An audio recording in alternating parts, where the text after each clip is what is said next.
Reporter breaking. ബലാത്സംഗ കേസിൽ രാഹുൽ മാങ്കൂട്ടത്തിലിനെ പ്രതി ചേർത്തിട്ടും പാർട്ടി പിന്തുണ തുടരുകയാണ്. നിലവിൽ കടുത്ത നടപടി വേണ്ടെന്ന നിലപാടിലാണ് KPCC. എന്നാൽ പ്രതിരോധം തീർക്കരുതെന്നും ന്യായീകരിക്കരുതെന്നും കടുത്ത നടപടി വേണമെന്നും മുതിർന്ന നേതാക്കൾ ആവശ്യപ്പെടുന്നു. എന്നാൽ ഇതിപ്പോൾ കേസ് രാഷ്ട്രീയ ഗൂഢാലോചനയെന്ന ന്യായം നിരത്തിയിരിക്കുകയാണ് കോൺഗ്രസ് മുഖപത്രം വീക്ഷണം. പാപം ചെയ്യാത്തവർ കല്ലെറിയട്ടെ എന്നാണ് വീക്ഷണത്തിൽ ലേഖനം പറയുന്നത്. തെറ്റ് ബോധ്യപ്പെട്ടെന്ന് K. സുധാകരൻ ഇന്ന് പ്രതികരിച്ചു. അതിനിടെ രാഹുലിനെ പുറത്താക്കാത്തതിൽ കോൺഗ്രസിനെതിരെ വിമർശനവുമായി CPM രംഗത്തെത്തി. പാലക്കാടുണ്ടായിട്ടും അറസ്റ്റ് ചെയ്യാത്തത് CPM കോൺഗ്രസ് ഒത്തുകളിയാണെന്ന് BJPയും ആരോപിച്ചു. നമുക്ക് ആ പ്രതികരണങ്ങളൊന്ന് കേൾക്കാം. എനിക്കൊരു വാക്കും ഒരു നാക്കും ഒരു പണിയേ ഉള്ളൂ, ഒരു വിശ്വാസമേ ഉള്ളൂ. ഞാൻ പറഞ്ഞെല്ലാം പറഞ്ഞത് തന്നെ. അദ്ദേഹത്തിന് എന്തെങ്കിലും പ്രശ്നങ്ങളുണ്ടെങ്കിൽ ഇപ്പം കേസ് വന്നല്ലോ, ആ കേസിൻ്റെ അനന്തര ഫലങ്ങൾ നോക്കിയിട്ട് നമുക്ക് ബാക്കി പറയാം. തെറ്റുപറ്റി, അത് ശരിയാണ് അല്ലെന്ന് ഞാൻ പറഞ്ഞിട്ടില്ലല്ലോ. അപ്പം ചെയ്ത് ശരിയാന്ന് ഞാൻ പറഞ്ഞോ? ഇല്ലല്ലോ, ശരിയാണെന്നൊന്നും ഞാൻ പറഞ്ഞില്ല. അതുകൊണ്ടുകൊണ്ട് രാഷ്ട്രീയ ജീവിതം അവസാനിപ്പിക്കേണ്ടെന്ന് മാത്രമേ ഞാൻ പറഞ്ഞിട്ടുള്ളൂ. ഇതിലേക്കാളൊക്കെ എത്രയോ ആളുകൾ ഇതുപോലെ നമ്മുടെ കേരള രാഷ്ട്രീയത്തിൽ ഉണ്ടായിട്ടുണ്ട്. അത് രാഹുലിനോടുള്ള വ്യക്തിപരമായ താല്പര്യമല്ല, പക്ഷെ ഒരു രാഷ്ട്രീയ പ്രവർത്തകനെ ഹനിക്കുന്നതിന് മുമ്പ് അതിൻ്റെ മുൻ എന്ന് ആലോചിക്കുന്നത് നല്ലത്. അത്രയേ ഉള്ളൂ. കോൺഗ്രസിൻ്റെ മൂല്യത്തകർച്ചയാണ് ഇപ്പോൾ പുറത്തു വന്നിരിക്കുന്നത്. എത്ര ഗുരുതരമായ സ്ത്രീപീഡനമാണ്! സ്ത്രീകളെ മുഴുവൻ അവമാനിക്കുന്ന നിലപാടല്ലേ സ്വീകരിച്ചത്? വനിതകൾക്ക് കോൺഗ്രസ് പാർട്ടിയിൽ കടന്നു വരാൻ പറ്റുമോ? കോൺഗ്രസിൻ്റെ നേതാക്കന്മാർക്കും പ്രവർത്തകന്മാർക്കും പെൺകുട്ടികളില്ലേ? കോൺഗ്രസ് നേതാക്കളിൽ തന്നെ ഒരു വിഭാഗം അതിന് അനുകൂലിക്കുന്നു എന്നുള്ളത് കോൺഗ്രസിൻ്റെ തകർച്ചയാണ് കാണിക്കുന്നത്. ഞങ്ങളെ സംബന്ധിച്ചോളം രാഹുൽ മാങ്കൂട്ടത്തിൽ MLA സ്ഥാനം രാജിവെക്കുന്നതുവരെ ഈ പ്രക്ഷോഭവുമായിട്ട് ഞങ്ങൾ മുന്നോട്ട് പോകും. സർക്കാരിൻ്റെ ഭാഗത്തു നിന്നാണ് ശക്തമായിട്ടുള്ള നടപടികളുമായിട്ട് മുന്നോട്ട് പോകുന്നത്. രാഹുലിന് ജാമ്യം ലഭിക്കാനുള്ള ഒരവസരവും സർക്കാരിൻ്റെ ഭാഗത്തു നിന്നുണ്ടാവരുത്. കോടതിയിൽ ശക്തമായിട്ട് പ്രോസിക്യൂഷൻ്റെ ഭാഗത്തു നിന്നുള്ള വാദങ്ങൾ ഉണ്ടാവണം. ഇത്രയും കൊടും ക്രൂരത ചെയ്ത, കുറ്റകൃത്യം ചെയ്ത ഒരു ജനപ്രതിനിധി ഈ കേരളത്തിലെ പൊതുസമൂഹത്തിന് മുമ്പിൽ ജാമ്യം ലഭിച്ച് ഇറങ്ങി വരുന്ന സാഹചര്യം ഉണ്ടാക്കരുത് സർക്കാർ. അയാളെ പാർട്ടിയിൽ നിന്ന് പുറത്താക്കാനും MLA സ്ഥാനം രാജിവെപ്പിക്കാനും KPCC നേതൃത്വം തയ്യാറാവണം. ഓക്കെ, യുവതിയുടെ സുഹൃത്തുക്കളുടെയും ഒക്കെ മൊഴി പരിശോധിക്കുന്നുണ്ട്. ഇപ്പോൾ ഈ പരിശോധിക്കുന്ന ഡോക്ടറുടെയും മൊഴിയെടുക്കുമെന്നാണ് നമ്മൾ മനസ്സിലാക്കുന്നത്. രാഹുൽ പാലക്കാട് തന്നെ ഉണ്ട് എന്നാണ് ഇപ്പോൾ ഈ പ്രത്യേക അന്വേഷണ സംഘത്തിന്റെ നിഗമനം. അറസ്റ്റ് ഉടൻ ഉണ്ടായേക്കുമെന്നറിയുന്നു. അതേസമയം രാഹുലിന്റെ ഡ്രൈവറും പേഴ്സണൽ അസിസ്റ്റന്റും ഫസലും പാലക്കാട്ട് MLA ഓഫീസിൽ ഇന്നെത്തി. ഹരിമോഹനും റോഷിപ്പാലും നോബൽ മാരിക്കാരനും അഷ്കർ അലിയും ചേരുന്നുണ്ട്. ഹരി, അന്വേഷണം അടുത്ത ഘട്ടത്തിലേക്ക് കടക്കണമെങ്കിൽ ഇനി രാഹുലിനെ കണ്ടെത്തണം, ജോബി ജോസഫിനെ കണ്ടെത്തണം. രണ്ടുപേർക്കുമായി വല വിരിച്ചിരിക്കുന്നു. ഇതിനിടയിൽ ലഭിക്കുന്ന വിവരം അനുസരിച്ച് പാലക്കാട് തന്നെ രാഹുൽ മാങ്കൂട്ടത്തിൽ ഉണ്ട് എന്നുള്ളതിൻ്റെ സൂചനയാണ് വരുന്നത്.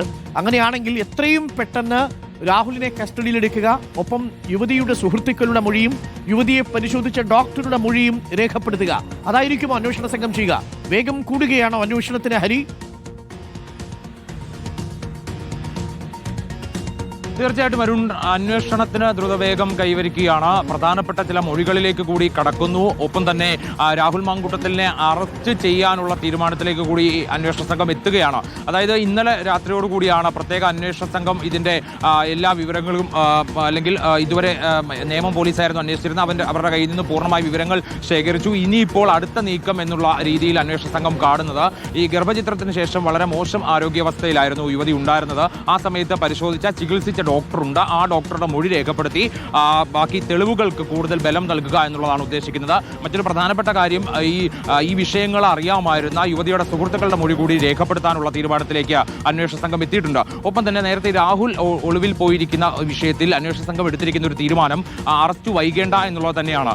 ഈ മുൻകൂർ ജാമ്യാപേക്ഷ കോടതിയുടെ പരിഗണനയ്ക്ക്, അതായത് കോടതി പരിഗണിച്ചാൽ മാത്രമേ അങ്ങനെ ഒരു അറസ്റ്റ് തൽക്കാലം വേണ്ടതില്ല എന്നുള്ള തീരുമാനത്തിലേക്ക് അന്വേഷണ സംഘം എത്തുകയുള്ളൂ. ഇപ്പോൾ നിലവിൽ അത് ഫയൽ ചെയ്തിട്ടേ ഉള്ളൂ, അതിന് നമ്പർ ലഭിച്ചിട്ടേ ഉള്ളൂ. അതുകൊണ്ട് തന്നെ അത് പരിഗണിക്കുന്നതിന് മുമ്പ് രാഹുലിനെ കണ്ടെത്തുക, കസ്റ്റഡിയിലെടുക്കുക, ചോദ്യം ചെയ്യുക, അറസ്റ്റ് രേഖപ്പെടുത്തുക എന്നുള്ള നീക്കത്തിലേക്ക് പോലീസ് എത്തുകയാണെന്നുള്ളതാണ് നമുക്ക് മനസ്സിലാക്കുന്നത്. മാത്രമല്ല, ഈ ഫോണിന്റെ കാര്യത്തിൽ പോലീസിന് ചില സംശയങ്ങളുള്ളത്, ഇത് ഇടയ്ക്ക് ഓൺ ആകുകയും പിന്നീട് ഓഫ് ആവുകയും ചെയ്യുന്ന ഒരു സംവിധാനമായി മാറുകയാണ്. അതുകൊണ്ട് തന്നെ ഇത് മറ്റേതെങ്കിലും സുഹൃത്തുക്കളുടെ കയ്യിലാണോ എന്നുള്ള സംശയത്തിലാണ് നിലവിൽ പോലീസ് എത്തിച്ചേർന്നിരിക്കുന്നത്. അതുകൊണ്ട് തന്നെ പ്രധാനപ്പെട്ട ചില സ്ഥലങ്ങൾ, അതിൽ ഏറ്റവും പ്രധാനപ്പെട്ടത് പാലക്കാട് തന്നെയാണ്, അതിലൊരു സംശയവുമില്ല. പാലക്കാട് കേന്ദ്രീകരിച്ച് ചില അന്വേഷണങ്ങൾ നടക്കുന്നുണ്ട്. ചില സ്ഥലങ്ങൾ, ചില വീടുകൾ, ചില ഫ്ളാറ്റുകളൊക്കെ തന്നെ നിരീക്ഷണത്തിലാണ്. അതുകൂടാതെ കൊച്ചിയിലെയും തിരുവനന്തപുരത്തെയും ചില നേതാക്കളുടെ മൂവ്മെന്റ്സ് കൂടി പരിശോധിക്കുന്നുണ്ട്, നിരീക്ഷിക്കുന്നുണ്ട് എന്നുള്ളതാണ് ലഭിക്കുന്ന വിവരം. കാരണം ഈ 3 സ്ഥലങ്ങളാണ് രാഹുൽ പോയിരിക്കാനുള്ള സാധ്യതയായി ഇപ്പോൾ അന്വേഷണ സംഘം കാണുന്നത്. അതേസമയം കേരളത്തിന് പുറത്തേക്ക് പോയിരിക്കാനുള്ള സാധ്യത തള്ളിക്കളയാം എന്നുള്ളത് തന്നെ അന്വേഷണ സംഘം പറയുകയാണ്. കാരണം അങ്ങനെ ഇതിപ്പോൾ ജാമ്യത്തെ അടക്കം ബാധിക്കുന്ന ഒരു നിലയിലേക്ക് വരും എന്നുള്ളത് കൊണ്ട് തന്നെ കേരളത്തിന് പുറത്തേക്ക് പോകാനുള്ള സാധ്യത വളരെ കുറവാണെന്ന് കൂടി പറയുന്നു. രാജ്യത്തിന് പുറത്തേക്ക് പോകാനുള്ള സാധ്യത ഇന്നലെ തന്നെ അടച്ചിരുന്നു. വിമാനത്താവളങ്ങളിൽ ലുക്കൌട്ട് സർക്കുലർ അടക്കം പുറപ്പെടുവിച്ചിരുന്നു. എമിഗ്രേഷൻ വിഭാഗത്തെ വിവരം അറിയിച്ചിരുന്നു. അതുകൊണ്ട് തന്നെ രാജ്യത്തിന് പുറത്തേക്ക് കടക്കാനുള്ള എല്ലാ നീക്കവും ഇന്നലെ തന്നെ തടയുകയാണ് അന്വേഷണ സംഘത്തിന്റെ ഭാഗത്തുനിന്നുണ്ടായ ഒരു പ്രധാനപ്പെട്ട നടപടി എന്ന് പറയുന്നത്. അതിനുശേഷമാണ് ഈ കേരളത്തിലുണ്ട് എന്നുള്ള ചില വിവരങ്ങൾ നിർണായകമാകാൻ പോകുന്നത് ഈ ഡോക്ടറുടെ മൊഴിയായിരിക്കുമല്ലോ. കാരണം ഇതിൽ നിർബന്ധിച്ച് ഗർഭഛിദ്രം നടത്തി എന്നതിന് ശബ്ദരേഖകളുണ്ട്. ഇതിൽ ഈ ജോബി ജോസഫ് കൊണ്ട് കൊടുത്ത മരുന്ന്, അതിന്റെ പ്രിസ്ക്രിപ്ഷന്റെ കൂടുതൽ ഡീറ്റെയിൽസ് കൊടുത്തിട്ടുണ്ടെന്നാണ് നമ്മൾ മനസ്സിലാക്കുന്നത്. അപ്പോൾ ഈ ഡോക്ടറുടെ മൊഴി ഈ കേസിൽ, പ്രത്യേകിച്ച് BNS 89 പ്രകാരം നിർബന്ധിച്ചുള്ള ഗർഭഛിദ്രം അശാസ്ത്രീയമായി ഈ പെൺകുട്ടിയുടെ ആരോഗ്യനിലയെ അപകടത്തിലാക്കുന്ന തരത്തിൽ അബോർഷന് വേണ്ടിയിട്ട് നിർബന്ധിച്ചു എന്നത് നിലനിൽക്കണമെങ്കിൽ ഡോക്ടറുടെ മൊഴി വളരെ പ്രധാനപ്പെട്ടതാണ്. അപ്പോൾ ഡോക്ടറുടെ മൊഴി എന്തായാലും പോസിറ്റീവായിരിക്കും എന്നുള്ളതാണ് നമ്മൾ മനസ്സിലാക്കുന്നത്. അത് ഈ പെൺകുട്ടിക്ക് അനുകൂലമായിരിക്കുകയും ചെയ്യും. അത് ഈ കേസിൽ വളരെ നിർണായകമായിരിക്കും. ഇന്നു തന്നെ ആ മൊഴി രേഖപ്പെടുത്തില്ലേ? തീർച്ചയായും അരുൺ, ഇന്ന് തന്നെ രേഖപ്പെടുത്തിക്കൊണ്ട് മുന്നോട്ട് പോകാനാണ് അന്വേഷണ സംഘം ഉദ്ദേശിക്കുന്നത്. അതിൽ ഏറ്റവും ശ്രദ്ധിക്കേണ്ടുന്ന ഒരു കാര്യമെന്ന് പറയുന്നത് മെഡിക്കൽ രേഖകൾ പെൺകുട്ടി ഹാജരാക്കിയിട്ടുണ്ട് അന്വേഷണ സംഘത്തിന് മുന്നിൽ. ആദ്യ ദിവസം തന്നെ ആ മെഡിക്കൽ രേഖകൾ കേസെടുക്കുന്നതിന് പര്യാപ്തമാണ്, അതായത് അത് തന്നെ ധാരാളം മതി എന്നുള്ള നിലപാടിലേക്ക് അന്വേഷണ സംഘം അന്ന് തന്നെ എത്തുകയും ചെയ്തിരുന്നു. കാരണം നിർബന്ധിച്ച് ഗർഭചിത്രം നടത്തി എന്നുള്ളതിനും അതിനുശേഷം ആരോഗ്യാവസ്ഥ വളരെ മോശമായി എന്നുള്ളതിനും രക്തസ്രാവം അടക്കമുണ്ടായി എന്നതടക്കമുള്ള കാര്യങ്ങൾ വളരെ വ്യക്തമായി മെഡിക്കൽ രേഖകളിലുണ്ട്. അതിന് ഡോക്ടറുടെ മൊഴി കൂടി ലഭിച്ചുകൊണ്ട് അതിനെ കുറച്ചുകൂടി ആ തെളിവിനെ ബലപ്പെടുത്തുക എന്നുള്ളതാണ് അന്വേഷണ സംഘം ഉദ്ദേശിക്കുന്നത്. അവരുടെ നിഗമനവും അങ്ങനെ തന്നെയാണ്. ഡോക്ടറുടെ ഭാഗത്ത് നിന്ന് അനുകൂലമായ, അതായത് യഥാർത്ഥ സംഭവം എന്താണോ ആ മൊഴി തന്നെ ലഭിക്കും എന്നുള്ളതാണ് ഡോക്ടറുടെ ഭാഗത്ത് നിന്ന് ഇപ്പോൾ അന്വേഷണ സംഘം പ്രതീക്ഷിക്കുന്നത്. അതുകൊണ്ട് തന്നെ ഇന്ന് രേഖപ്പെടുത്താനാണ് ഉദ്ദേശിക്കുന്നത്. അതിനോടൊപ്പമാണ് ഈ സുഹൃത്തുക്കളടക്കമുള്ളവരുടെ മൊഴി. കാരണം ഇതിന്റെ തുടക്കം മുതൽക്ക് ചില കാര്യങ്ങൾ അറിയാമായിരുന്ന ചില സുഹൃത്തുക്കളുണ്ട്. അവരുടെ മൊഴിയും ഇന്ന് തന്നെ രേഖപ്പെടുത്താനുള്ള നീക്കത്തിലേക്ക് പോലീസ് കടക്കുകയാണ്. പരമാവധി വേഗത്തിൽ തന്നെ അത് പൂർത്തീകരിക്കുക. കാരണം ഈ മുൻകൂർ ജാമ്യാപേക്ഷ പരിഗണിക്കാൻ എടുത്തു കഴിഞ്ഞാൽ പിന്നെ അറസ്റ്റ് ചെയ്യുക എന്നുള്ളത് സാങ്കേതികമായി പ്രശ്നമില്ലെങ്കിൽ പോലും അറസ്റ്റ് ചെയ്യേണ്ട എന്നുള്ള തീരുമാനത്തിൽ ഏതൊരു അന്വേഷണ സംഘവും എത്താറുള്ളൂ. അതുകൊണ്ട് തന്നെ ആ പരിഗണിക്കുന്നതിന് മുമ്പ് ഈ മൊഴികളെല്ലാം രേഖപ്പെടുത്തി രാഹുലിനെതിരെ ശക്തമായ തെളിവുകൾ രേഖപ്പെടുത്തുക എന്നുള്ളതാണ് ഇപ്പോൾ പോലീസ് ഉദ്ദേശിക്കുന്ന ഒരു കാര്യം. അതിന്റെ ഭാഗമായിട്ടാണ് ഇന്ന് തന്നെ ഈ മൊഴിയെടുപ്പിലേക്കൊക്കെ കടക്കാൻ വേണ്ടിയുള്ള തീരുമാനത്തിലേക്ക് എത്തിയിരിക്കുന്നത്. അതിനോടൊപ്പം തന്നെ സമാന്തരമായിട്ടാണ് രാഹുലിനെ തേടിയുള്ള അന്വേഷണം വിവിധ ജില്ലകളിലേക്ക്, പ്രത്യേകിച്ച് 3 ജില്ലകളിലേക്ക് വ്യാപിപ്പിച്ചിരിക്കുന്നത് എന്നുകൂടി മനസ്സിലാക്കുന്നു. അന്വേഷണ സംഘവും ഈ ഘട്ടത്തിൽ വിപുലീകരിക്കാനുള്ള ഒരു സാധ്യത കൂടി കാണുന്നുണ്ട്. ഇനിയിപ്പോൾ മറ്റൊരു വിവരമുള്ളത്, ഈ മൊഴിയിൽ ഈ രാഹുലിനെ കൂടി ചോദ്യം ചെയ്യുന്ന ഒരു ഘട്ടത്തിൽ എത്തുന്ന സമയത്ത് രാഹുൽ പറയുന്ന കാര്യങ്ങൾ പരിശോധിക്കും. അതിനുശേഷം യുവതിയുടെ മൊഴി ആവശ്യമുണ്ടെങ്കിൽ രേഖപ്പെടുത്തും. ഇപ്പോൾ ഇന്നലെയൊക്കെ നമുക്ക് അറിയാൻ കഴിയുന്ന ഒരു വിവരം, വൈദ്യപരിശോധന, രഹസ്യമൊഴി രേഖപ്പെടുത്തുന്നു, വൈദ്യപരിശോധന നടത്തുന്നു. ആ സമയത്തൊക്കെ തന്നെ ശാരീരികാവസ്ഥ ഇപ്പോഴും ശരിയാകാത്ത രീതിയിലായിരുന്നു പെൺകുട്ടി എന്ന് തന്നെയാണ് പോലീസിന് ലഭിച്ചിരിക്കുന്ന വിവരം. അതുകൊണ്ട് തന്നെയാണ് ഈ കേസിനെ ഒരു വേഗത്തിൽ തന്നെ മുന്നോട്ട് കൊണ്ടുപോകാനുള്ള തീരുമാനത്തിലേക്ക് എത്തിയിരിക്കുന്നത്. ഇനിയിപ്പോൾ ഡോക്ടറുടെ മൊഴി രേഖപ്പെടുത്തുന്നതോട് കൂടിയിട്ട് ഇതിലെ ഏറ്റവും പ്രധാനപ്പെട്ട തെളിവ് കൂടി, അല്ലെങ്കിൽ ഏറ്റവും പ്രധാനപ്പെട്ട മൊഴി കൂടി പോലീസിന്റെ കൈകളിലേക്ക് എത്തിച്ചേരും എന്നുള്ളതാണ് ഇതിനകത്ത് ശ്രദ്ധിക്കേണ്ടുന്ന ഒരു കാര്യം. കൂടാതെ ഈ മരുന്ന് എങ്ങനെ എത്തി എന്നുള്ള കാര്യത്തിലൊക്കെ തന്നെ വലിയ രീതിയിൽ സംശയങ്ങളുണ്ട്. ഹരി, വരുന്ന നിമിഷങ്ങളിൽ കൂടുതൽ വാർത്തകൾ നമ്മൾ പ്രേക്ഷകരിലേക്ക് എത്തിക്കും. നമുക്ക് ലഭിച്ചുകൊണ്ടിരിക്കുന്ന വിവരങ്ങൾ ഞെട്ടിക്കുന്ന വിവരങ്ങളാണ്.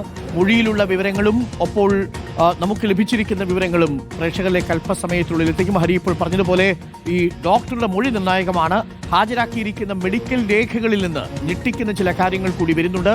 അത് അല്പസമയത്തുള്ളിൽ നമ്മൾ പ്രേക്ഷകരിലേക്ക് എത്തിക്കും. Thank you Hari. കൂടുതൽ അന്വേഷണ സംഘത്തിൽ നിന്നും കൂടുതൽ വിവരങ്ങൾ പ്രേക്ഷകരിലേക്ക് എത്തിക്കുക.